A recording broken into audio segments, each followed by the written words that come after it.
Hello guys, today I'm making a really tasty Gulab Jamun recipe.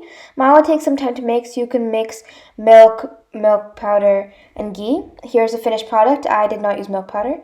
Here I have the cooled mawa. I'm going to mix it with my Maida, Gulab Jal, not all of it, and my baking soda. Here I'm just adding the Gulab Jal, and I'm going to knead this till it forms a soft dough.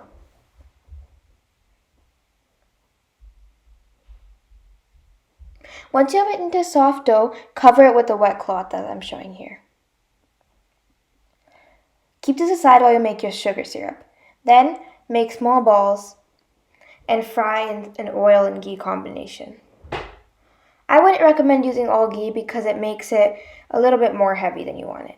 Once it turns this nice dark brown color, but not too dark, as shown here, put it in your sugar syrup. This is just a combination of 3 cups sugar, 1 cup water, elaichi powder, and that's it. I'm going to put my balls into the sugar syrup and kind of dip them. These Gulab Jamuns are so tasty. They're soft but still a little bit firm. They have the perfect texture and right amount of sweetness.